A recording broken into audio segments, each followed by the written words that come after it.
ორშაბათს, ოთხშაბათს და პარასკევს გვისმენთ ჩვენ. სამშაბათს და ხუთშაბათს სხვა სამინისტროს.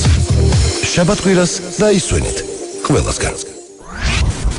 კიდევ ერთხელ მოგესალმებით, ილამშვიდობისა. დემოკრატი ჰილარი კლინტონი თუ რესპუბლიკელი დონალდ ტრამპი, ეს შეკითხვა ახლა ყველაზე აქტუალურია. მე კიდევ ერთხელ შეგახსენებთ, რომ ამერიკის შეერთებულ შტატებში 45 პრეზიდენტს ირჩევენ, 58 არჩევნები სულ რამდენიმე საათის წინ დასრულდა ჩვენი დროით დილის 5 საათზე და ბუნებრივია ველოდებით 325 მილიონ ამერიკელთან ერთად ჩვენს შედეგებს.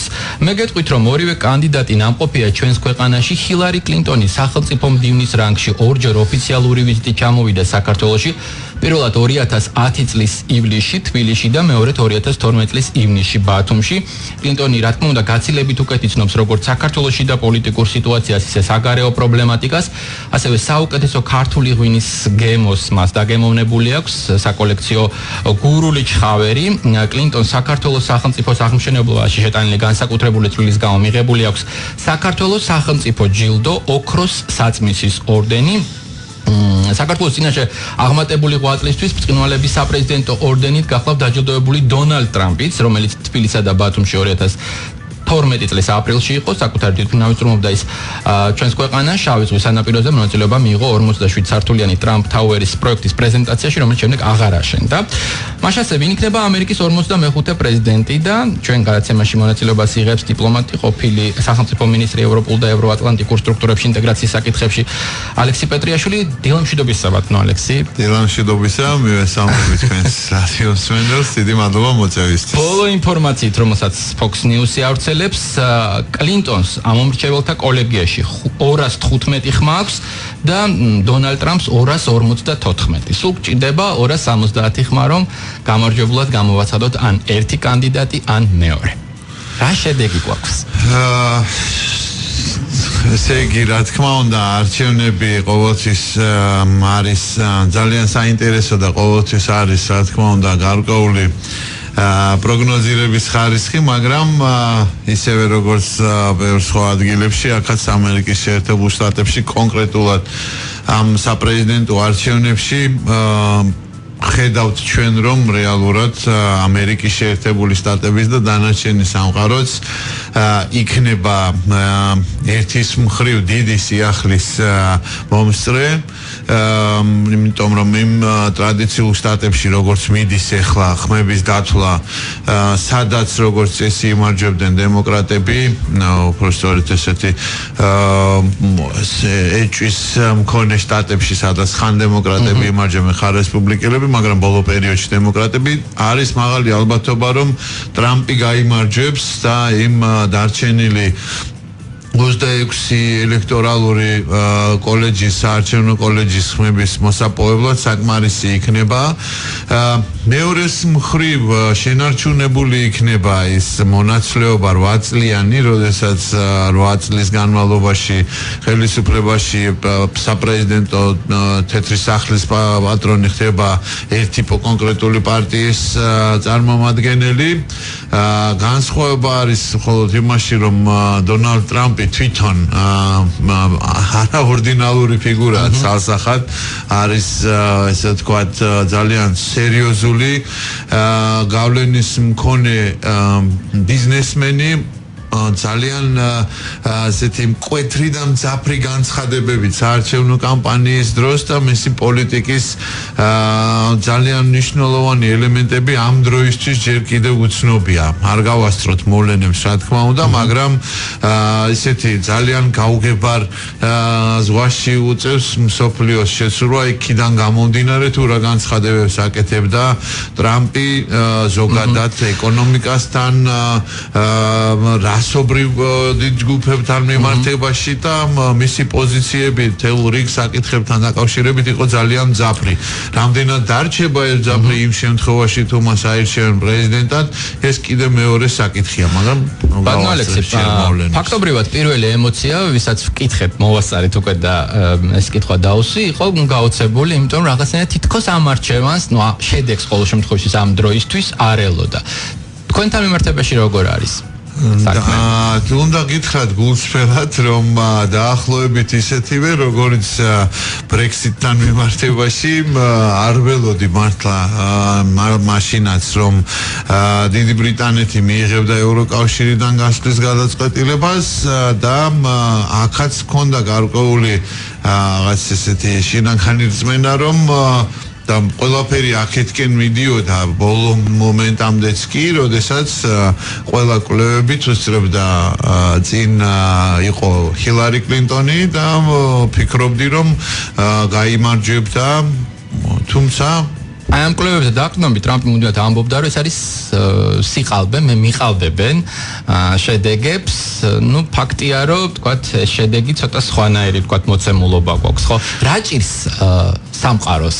იგივე ბრიტანულ მაგალითს თქვათ ამერიკაში რა არჩევანს აკეთებენ, ხო? თუ გავითვალისწინებთ ტრამპის თქვათ სექსისტურ განცხადებებს, მისი ამომრჩეველი თქვათ ქალების დიდი რაოდენობა არ უნდა ყოფილიყო, და საკმაოდ შეურაცხყოფილად იქნეს მათ თავი, ხო? მისი ამომრჩეველი არის თეთრი საშუალო ასაკის ამერიკელი მამაკაცი უმეტესწილად, რომელსაც აქვს ძალიან სერიოზული იმედგაცრუება, რომელსაც მიაჩნია, რომ ვერ შედგა მისთვის ამერიკული ოცნება, ის მუშაობს, ან ვერ მუშაობს და მუშაობს მის ადგილას სხვა და ამიტომაც ეს კარტი, როგორც თუ შეიძლება ასე ითქვას, ძალიან კარგად გაათამაშა დონალდ ტრამპმა და მან აღუთქვა პირობა თეთრ საშუალო ასაკის ამერიკელს ქმედუნარიან ამერიკელ მამაკაცს, რომ ეს ყველაფერი გამოსწორებადია და ამერიკა ისევ გახდება დიდებული სახელმწიფო.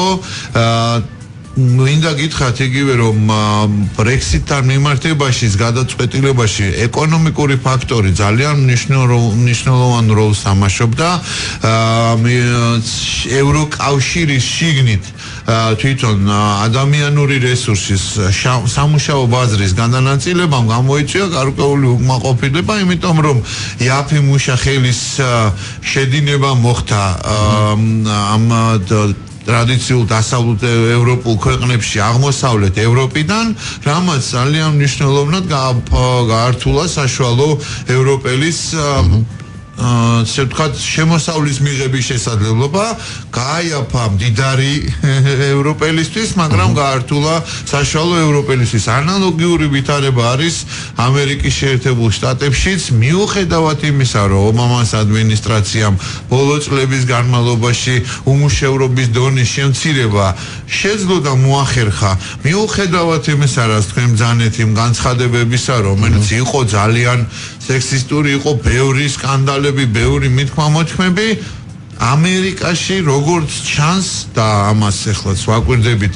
CNN-ის მიმომხილველებისგან, არის უკმაყოფილება ვაშინგტონის ადმინისტრაციის პოლიტიკის მიმართ, არის უკმაყოფილება, რომ მათ სასარგებლოდ ვერ ხდება საკითხების წინწაწევა, გადაწყვეტა და ამიტომაც ხალხს უნდა ცვლილება, ხალხს უნდა მნიშვნელოვანი ცვლილების ნახვა. მე ამაზე მხოლოდ ვლაპარაკობდი, ის არ იწონებს ამას, ხოლო კლინტონის ქმარი ამ ყველაფერს აკეთებდაო. როგორ ფიქრობთ, თქვათ, ის რომ თუნდაც მექსიკელებს მე სახში დავაბრუნებ და ამერიკა იქნება ამერიკელების, აი ამ თქვათ გვარმა განწყობამ თუ შემართებამ ამ წინასაარჩევნო კამპანიის დროს თავისი ნაყოფი გამოიყვანა, იმუშავა? აუცილებლად, როგორც ხედავთ, დამახასიათებელი არა მარტო სხვათა შორის ეხლა სულ ყოველთვის არის რაღაც გვერდითი მექანიზმები კამპანიის დროს, ყველაფერს აქვს რა თქმა უნდა თავისი ლიმიტი, მაგრამ ამ კამპანიაში ყველაზე ჩემი დაკვირვებით ყველაზე აქტიურად იყო გამოყენებული, ესე ვთქვათ, წელს ქვემოთ დარტყმები, ის რაც თქვენ ბრძანეთ განცხადებები მექსიკელების სახში უკან დაბრუნებასთან დაკავშირებით და ასე შემდეგ. მე მაინც ფიქრობ, რომ ეს წინასაარჩევნო კამპანიის ნაწილი იყო და ფიქრობ, რომ ეს ასე რადიკალურად არ მოხდება და იქნება ძალიან სერიოზული თავსატკივარი თუ გაიმარჯვებს ტრამპის ადმინისტრაციისთვის, იმიტომ რომ ხა ამერიკა არის ღირებულებების ქვეყანა და ამ ღირებულებების შერყევას ვერავითარი ეკონომიკური საფუძვლები ვერ შეძლებს. ჩემი აზრით, აი სამი ხმით დაწინაურდა ჰილარი კლინტონი, მას ამ დროისთვის აქვს ამომრჩეველთა კოლეგიაში 218 ხმა და 254 დონალდ ტრამპს, სულ 52 ხმა ჭირდება გამარჯვებისთვის კლინტონს და 16 ტრამპს. ნახოთ როგორ განვითარდება მოვლენები. კარგი იქნება თუ ამ დისკუსში ჩაერთვება ჩვენი მსმენელი. დაგვირეკეთ 292 11 88 292 11 99 და გაგვეცით მთავარ კითხვაზე პასუხი: დემოკრატი ჰილარი კლინტონი თუ რესპუბლიკელი დონალდ ტრამპი? ჩვენ საუბარს გავაგრძელებთ უკვე რეკლამის შემდეგ, ასე რომ დაგველოდეთ. თქვენი მყოფები დილის სამინისტროში. დილის სამინისტრო. მდგრადი გართობა. დემოკრატიული საქართველოსთვის. დემოკრატი ჰილარი კლინტონი თუ რესპუბლიკელი დონალდ ტრამპი ვინ იქნება ამერიკის 45 პრეზიდენტი? ეს კითხვა დღეს ერთნაირად აწუხებს როგორც 325 მილიონ ამერიკელს, ასევე მთელ მსოფლიოს. 58 საპრეზიდენტო კამპანია კი შევიდა ისტორიაში როგორც ყველაზე ბინძური, დაძაბული და არაპროგნოზირებადი. სხვათა შორის საინტერესო მონაცემი აქვს ორ გავლენიან მედია საშუალებას ამ დროისთვის. CNN-ი აქვეყნებს, რომ 244 ხმა აქვს ამომრჩეველთა კოლეგიაში ჰილარი, არა უკაცრავად 244 აქვს ტრამპს და 215 ჰილარი კლინტონს. რაც შეეხება Fox News-ის ბოლო ინფორმაციას, 218 ჰილარი კლინტონი, 254 დონალდ ტრამპი. ორი მედია, ორი განსხვავებული შედეგი. რასთან გვაქვს საქმე, ბატონ ალექსი? ნუ ეს ტრადიციულად ცნობილია ამ მედიების დამოკიდებულება კონკრეტული პოლიტიკური ძალების მიმართ. ეს არ არის მხოლოდ ამ არჩევნებთან დაკავშირებული. დიდი ტრადიცია ჩამოყალიბდა უკვე. ამ სიმპათიებს პრინციპში ეს მედიები არც მალავდნენ, მაგრამ ეს არ არის ესე ღიად გამოკვეთილად ვერავინ ვერ იტყვის, რომ პროპაგანდირება ხდება, ესე ვთქვათ, ღიად მხარდაჭერა დემოკრატების ერთ წელი არხზე და რესპუბლიკელების მეორე მედია საშუალებაზე, თუმცა ყველასთვის კარგად ცნობილია Fox News-ის დამოკიდებულება რესპუბლიკელების მიმართ, CNN-ის დამოკიდებულება დემოკრატების მიმართ. ეხლა აქ ამ ციფრობრივ მონაცემებთან დაკავშირებით შეიძლება რეალურად ესეც გარკვეული ფსიქოლოგიური ეს იყოს, სვლა იყოს, რათა ამორჩეველს მაინც ჯერ კიდევ კონდეს მოქალაქეებს იმედი და განცდა იმისა, რომ ყველაფერი არ არის დაკარგული ერთ არხზე და მეორე არხზე, რომ უკვე ძალიან ახლოს არის სენსაციური ტრამპის გამარჯვება, სულ რაღაცა 16 ელექტორალური ხმა დარჩა მას მოსაპოვებლად და ასე შემდეგ. საერთო ჯამში უნდა ითქვას, რომ ეს მედიები რეალურად არის დემონსტრირება ამერიკის შეერთებულ შტატებში მედია პლურალიზმის, არის რა თქმა უნდა უმაღლესი დონის პროფესიონალიზმი ჩადებული, უბრალოდ ბუნებრივია ეს სიმპათიები იმ დასაშვებ ნორმებში იკითხება და ისმინება. შესაბამისად ორივე ტელეარხს ყავს ექსპერტების, კვლევარების, ყოფილი მაღალი თანამდებობის პირების, ამა თუ გუნდის წევრები ერთად, სადაც მსჯელობენ, განიხილავენ, ჩვენც ვაკვირდებით, როგორც რა საკითხებზე გაკეთდება აქცენტი არჩევნების დასრულების შემდეგ და როგორია მათი შეფასება, რატო ხდება ეს ყველაფერი დღეს.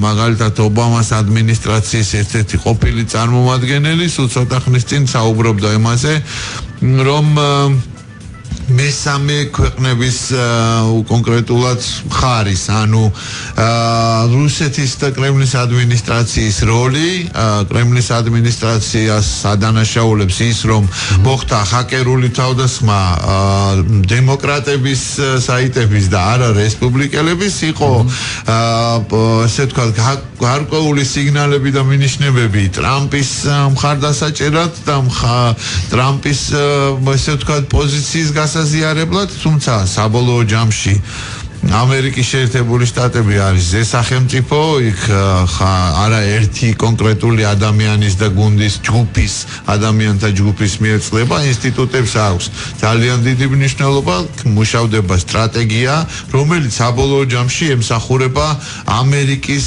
შეერთებული შტატების ინტერესებს უპირველეს ყოვლისა. კი ბატონო, პრინციპში არც არის დამალული, რომ ტრამპის კარგი ურთიერთობები აქვს პუტინთან, ამაზე საუბრობენ, ის იწონებს ლიდერის გადაწყვეტილებებს. ჩვენ ქვეყანასთან კონტექსტში ვთქვათ, რას უნდა ველოდოთ? ჩვენ გვაქვს ამერიკის შეერთებული შტატების ორივე პარტიის მხარდაჭერა, ამის შესახებ საქართველოს საგარეო საქმეთა მინისტრმა მიხეილ ჯანელიძემ განაცხადა, მისი თქმით, ის შედეგი, რა შედეგიც დადგება არჩევნების შემდეგ, ამერიკელი საზოგადოება რა გადაწყვეტილებასაც მიიღებს, გავლენას არასასურველს ჩვენს ქვეყანაზე არ იქონიებს. არც ერთ შემთხვევაში, რა თქმა უნდა, არ იქონიებს ნეგატიურ გავლენას, აბსოლუტურად ვიზიარებ. საყოველთაოდ აღიარებულია ეს, რომ ამერიკის შეერთებული შტატებიდან ორპარტიული მხარდაჭერა, სრული მხარდაჭერა აქვს საქართველოს, როგორც რესპუბლიკელების, ისე დემოკრატების მხრიდან. თუ თქვათ ჰილარი კლინტონისთვის უფრო ნაცნობი იყო, უფრო ზედმიწევნით შეხედული იყო მისი პროფესიული კარიერიდან გამომდინარე საქართველოს ჩვენი რეგიონის პრობლემატიკაში, ის ორჯერ იყო ოფიციალური ვიზიტით, ასევე იმყოფებოდა, როგორც თქვენ აღნიშნეთ, დონალდ ტრამპი, მისთვისაც არ არის უცხო და არ აურევს ამერიკის შეერთებული შტატების ჯორჯიას და ჩვენს ქვეყანას, ნამდვილად მას კონკრეტული ესე ვთქვათ ინტერესის ჰქონდა, როდესაც აქ შემოდიოდა მაშინაც და კონკრეტული ინტერესის საგანი იქნება საქართველოს რუსეთთან მიმართებაში.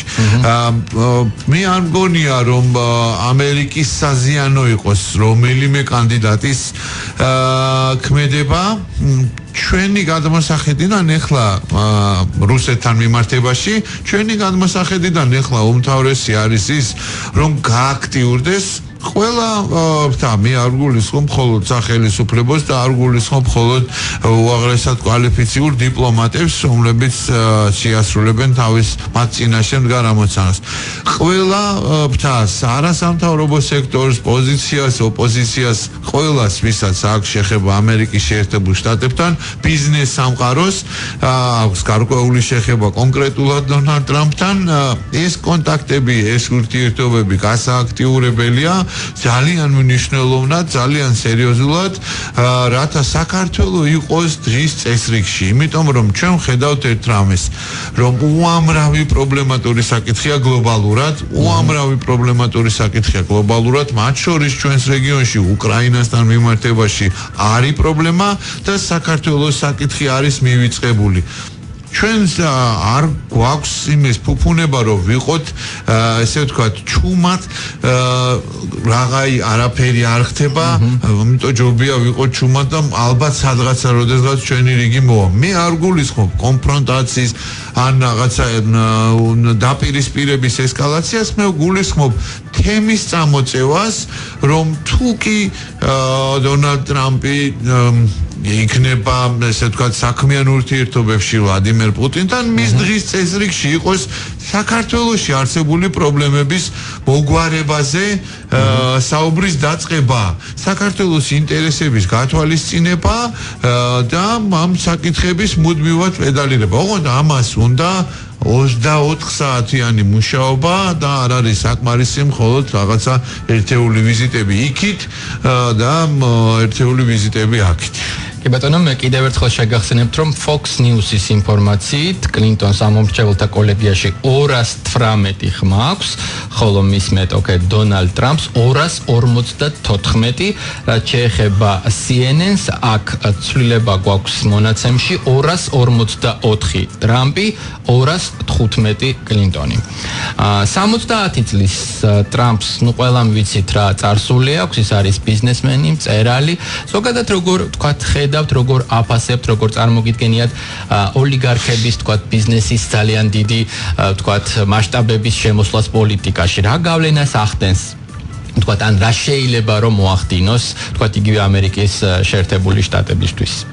ძალიან დიდი სიახლე არ ბილაც რომ თქვათ ამერიკის შეერთებული შტატებისთვის ის რაც შეიძლება მოხდეს ტრამპის გამარჯვების შემთხვევაში მისი აზროვნების წყობა ესე ვთქვათ არის სერიოზული CEO-ს აღმასრულებელი მთავარი აღმასრულებელი ოფიცერის როგორც არის ამერიკაში ბიზნეს აზროვნების ტიპის პრეზიდენტი შეიძლება მივიღოთ ამერიკის შეერთებულ შტატებში რას შეცვლის ეს უმთავრესად და უპირველესად ამერიკელი მოქალაქეებისთვის ამერიკის შეერთებული შტატების მოქალაქეებისთვის ეს არის ძალიან მნიშვნელოვანი იმიტომ რომ ძალიან სერიოზული ცვლილებები ძრები არის განსახორციელებელი იმისათვის რომ ამერიკაში განწყობები გაუმჯობესდეს დღეს უკმაყოფილება კიდევ ერთხელ ვიმეორებ არის ძალიან დიდი მაღალი ადმინისტრაციის მიმართ ზოგადად რომ არ იქცევა ყურადღება მასიურად ამერიკელების კეთილდღეობის ამაღლებას მიუხედავად იმისა კიდევ ერთხელ ვამბობ რომ უმუშევრობის დონემ იკლო რეცესიიდან ამერიკის შეერთებული შტატები გამოვიდა შედარებით გაჯანსაღების პროცესი მიდის ამერიკის შეერთებულ შტატებში მაგრამ ეს არ აღმოჩნდა საკმარისი კიდევ დამატებითი 4 წლით დემოკრატი პრეზიდენტის მინდა გითხრათ ასევე რომ დამოკიდებულება ორივე კანდიდატის მიმართ კვლევების მიხედვით 1956 წლის მერე ყველაზე მაღალი ნეგატიური დამოკიდებულება არის ორივე კანდიდატის მიმართ პირველად არის 60 წლის პერიოდში რომ ასეთი მაღალი ნეგატიური დამოკიდებულება ამიტომ ძალიან ბევრი რაღაც არის ბუნდოვანი რამდენად შესაძლებელი იქნება ამერიკის შეერთებული შტატების ახალი შესაძლო პრეზიდენტისთვის დონალდ ტრამპისთვის ამ დამოკიდებულების რადიკალურად შეცვლა და საერთოდ იმ სტერეოტიპის დამსხვრევა როგორიც არის ძლიერი ბიზნესმენის, მსხვილი ბიზნესმენის, მილიარდერის ქვეყნის სახელმწიფო სათავეში მოსვლას.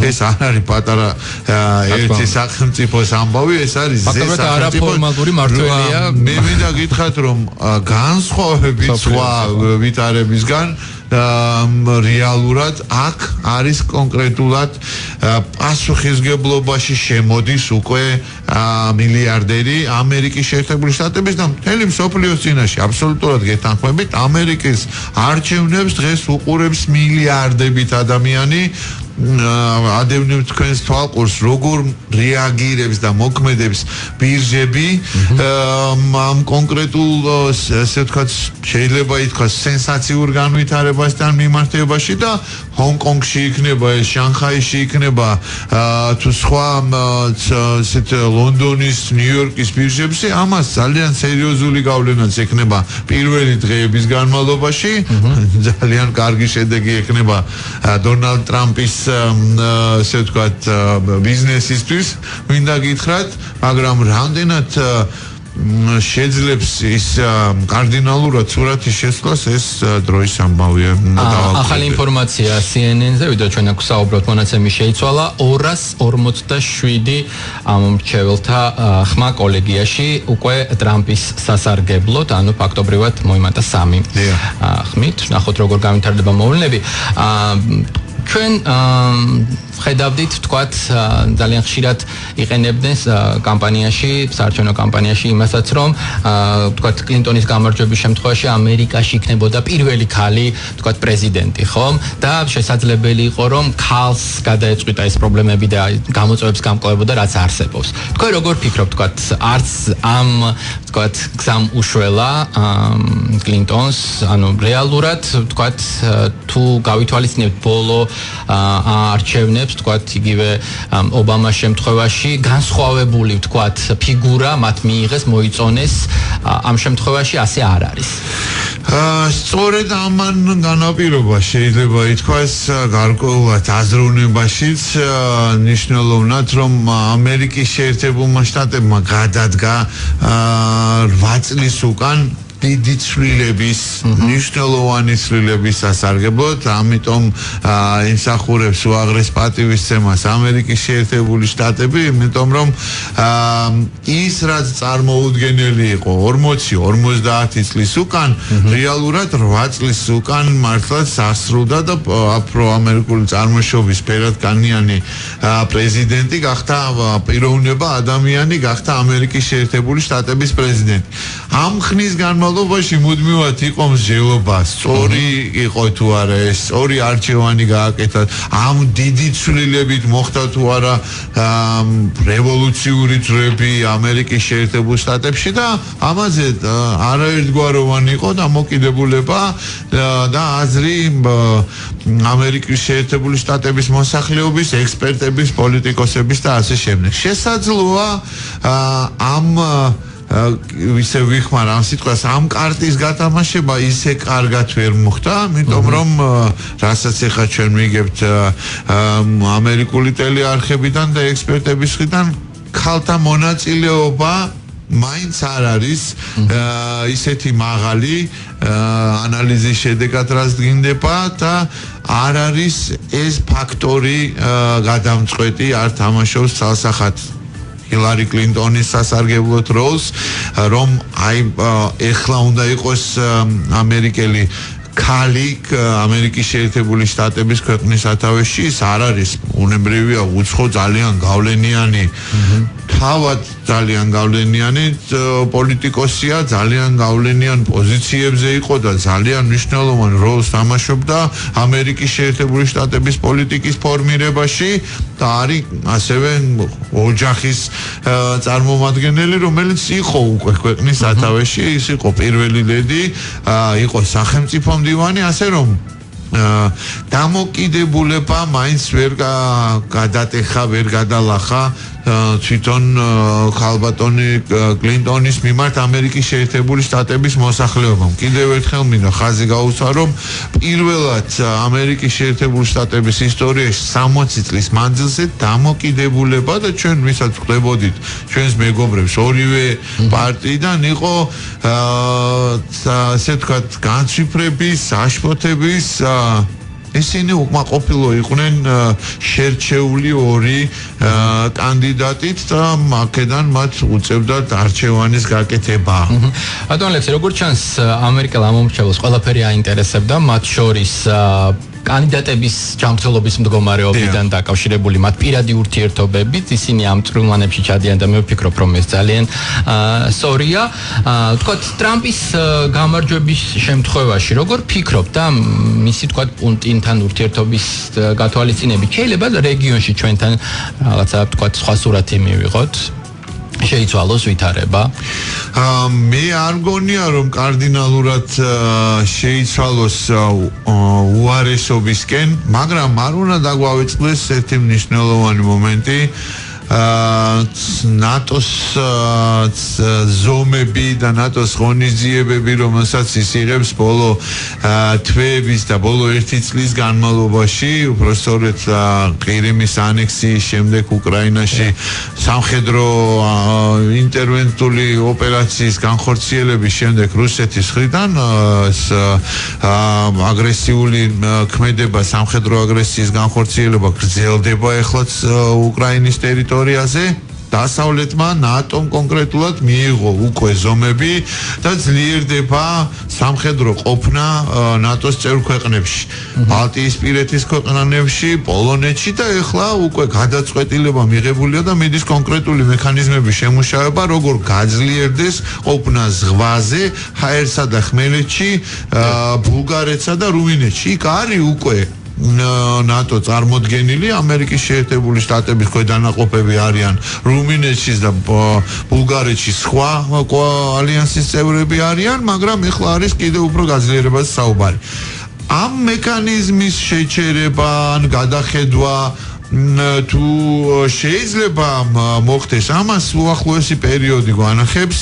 ჰილარი კლინტონი იყო არის პოლიტიკოსი, რომელიც ამბობდა ჩიკაგოს ნატოს სამიტის მერე, რომ ეს იქნება ბოლო სამიტი, სადაც არ მოხდება გაფართოება ჯერჯერობით დონალდ ტრამპის დამოკიდებულება ნატოსთან მიმართებაში განსხვავებულია ნატოს გაფართოებასთან მიმართებაშიც გაურკვეველი და ბუნდოვანია, ასე რომ ძალიან ბევრი საკითხი შეიძლება მას მერე გაცხადდება მას მერე რაც გახდება ცნობილი ამერიკის შეერთებული შტატების 45 პრეზიდენტი. სამთავარი კითხვა რომელთაც დავიწყეთ დღევანდელი გადაცემა, დემოკრატი ჰილარი კლინტონი თუ რესპუბლიკელი დონალდ ტრამპი, თქვენ მე ვიცი რომ დიპლომატი ხარ და შეიძლება აერიდოთ სამ კითხვაზე პასუხის გაცემისგან თავი, მაგრამ მაინც როგორ ფიქრობთ?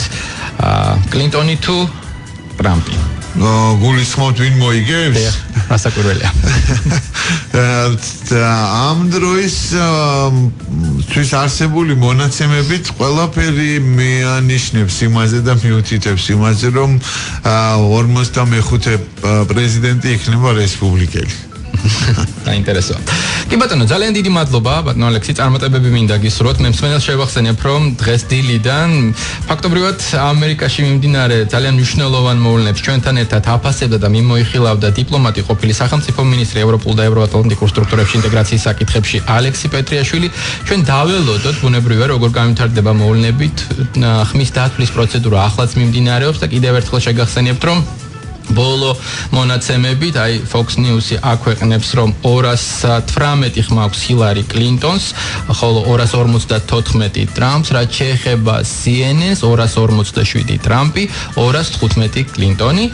ვინ იქნება ამერიკის 45 პრეზიდენტი, ამას ალბათ დღის ბოლომდე გავარკვევთ და ბუნებრივია რომ იმედს და სურვილს დავიტოვებთ, რომ არც ერთმა კანდიდატმა გამარჯვების შემთხვევაში დამოკიდებულება არ შეცვალოს ჩვენს ქვეყანასთან მიმართებაში, ეს ჩვენი სურვილიც არის ბუნებრივია და სტრატეგიის ძალიან მნიშვნელოვანი ნაწილიც და ზოგადად დარწმუნებული ვარ, რომ სურვილი იმისა, რომ სამყარო უკეთესი იყოს, ჩვენ გვაქვს ადამიანებს და აი ამერიკის ახალ პრეზიდენტს ეს ყველაზე უფრო მეტად ალბათ ძალუც.